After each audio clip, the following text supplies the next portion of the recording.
Hi, my name is John Whitehead and I'm an executive and leadership coach, and welcome to this week's video blog post. I've been thinking about some meetings that I've had with some senior leaders in a mining organization that I'm currently working with, and the supervisors in that organization as well.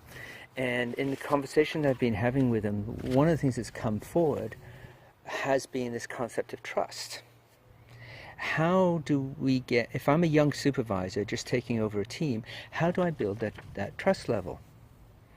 And I was thinking about that. Of course, it brought me back to Kouzes and Posner's work in the Leadership Challenge, where they talk about the characteristics of most admired leaders.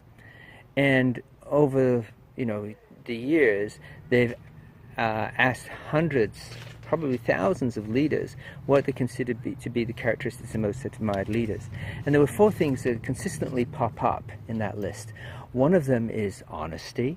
Another one is being forward-looking. The third one is competent. And the fourth one was inspiring.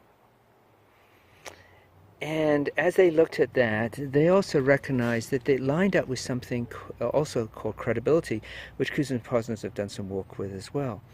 And when they took a look at credibility and some of the work done on credibility, they found some research that showed that credibility really comes from 3 sources. And one of those is trustworthiness. And trustworthiness lines up with honesty in their characteristics of most admired leaders. The other one was expertise, which lines up with competency. And the third one was dynamism, which lines up with inspiring. The one piece that was missing was forward-looking. And so Kouzes and Posner said that credibility was basically how we build those 4 things together. The trust being one, inspiring, and the competency, how we show competency in the work.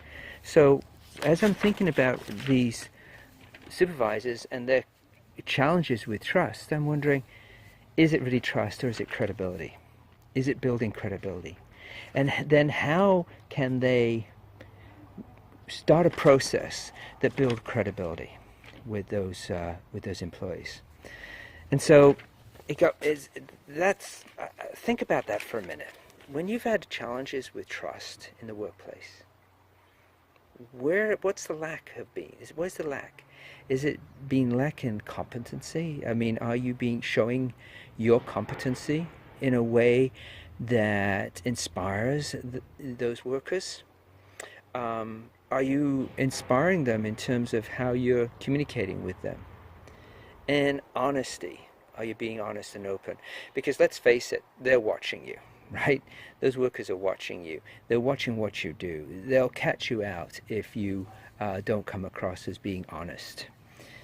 And so I guess that's my message today, is when we're looking at trust and wanting to be trust, is it about trust? Or is it something deeper? Is it just a piece of something bigger? And is that bigger piece credibility?